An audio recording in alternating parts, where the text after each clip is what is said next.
एकदम डरावना और सुनसान लग रहा था। लेकिन उसने ये सब नजरअंदाज कर दिया और होटल से खाना मंगवाया और खा पी कर सोने चल दिया। जब वह सो रहा था तो लगभग रात के 1 बजे के करीब उसे किसी के पायल की घूंघरू की आवाज सुनाई दी। वह रात एक डरावनी रात है। बंटी तुरंत नींद से उठ गया और जल्दी से खिड़की के पास गया, ये पता करने के लिए को इतनी रात को किसकी पायल की आवाज सुनाई दे रही है और इस सुनसान रास्ते में कौन आधी रात को घूम रहा है। बंटी तुरंत नींद से उठ गया और क्योंकि वहां होटल में बंटी और मैनेजर के अलावा कोई भी नहीं था, तो ये फिर किस औरत की पायल की आवाज सुनाई दे रही है। बंटी खिड़की पर काफी देर तक खड़ी ढा रहा, लेकिन उसे कोई भी नहीं दिखाई दिया। फिर उसने अपने कमरे से मैनेजर को फोन किया और उसे बताया कि मुझे इतनी रात को कब से किसी की पायल की आवाज सुनाई दे रही है, आपको भी दे रही हैं क्या?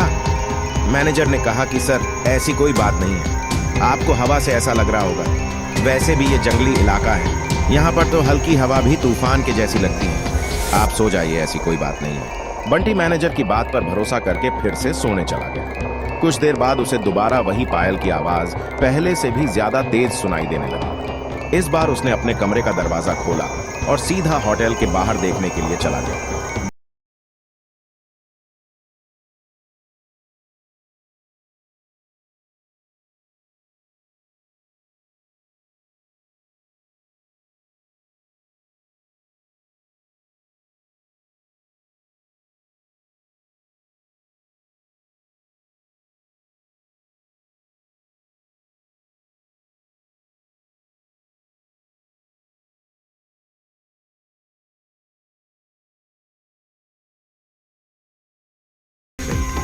बंटी अपने होटल में वापस जाना चाहा, लेकिन फिर उसे दोबारा पायल की आवाज सुनाई देने लगी। बंटी अब उसे ढूंढते हुए जंगल की ओर जाने लगा। चलते चलते वह अपने होटल से इतनी दूर आ गया, उसे पता ही नहीं चला। फिर उसने उस घने जंगल में कुछ ऐसा देखा कि उसका दिल दहल। उसने देखा कि उस औरत ने एक पीपल के पेड़ के नीचे 5-6 लाश रखी थी और बारी बारी से एक को नोच नोच कर खा रही थी।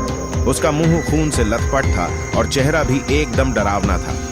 बंटी जब ये सब देखा तो उसके पांव तले जमीन खिसक गई। ये सब नजारा देखते ही उसे डर के साथ साथ रोना भी आने लगा कि वह चुड़ैल अब मुझे भी मार देगी, क्योंकि अपने पायल के आवाज से यहाँ तक तो मुझे लेकर आई। लेकिन उसने हिम्मत से काम लिया और हनुमान चालीसा पढ़ते पढ़ते धीरे से वहां से भाग गया ताकि भूत उसे देख ना ले।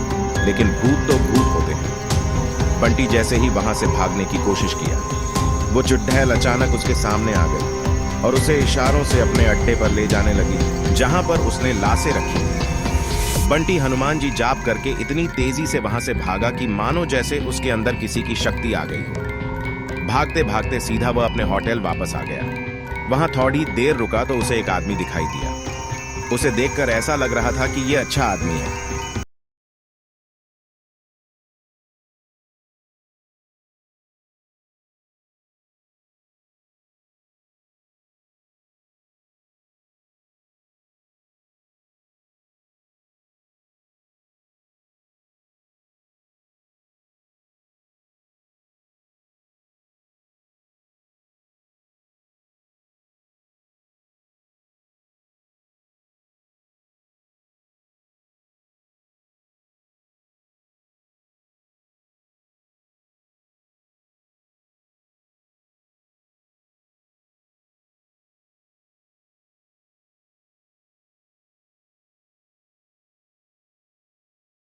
बाद इस होटल पर पुलिस का छापा पड़े डेडा, तब से ये होटल बंद है। बंटी जब उस आदमी की पूरी बातें सुना तो वह बहुत जोर जोर से रोने लगा, ये सोचकर कि आज मैं मर जाता। फिर वो आदमी बंटी को चुप कराया और बोला, चलो आज रात तुम मेरे घर रह लो, मेरा घर पास में ही है, डरो मत, अब मैं आ गया हूं ना। बंटी उस आदमी को धन्यवाद किया और उसके साथ उसके घर चला गया और अपने आप से एक वादा किया कि आज के बाद वह भूल कर भी कभी अनजान जगह पर नहीं जाऊंगा।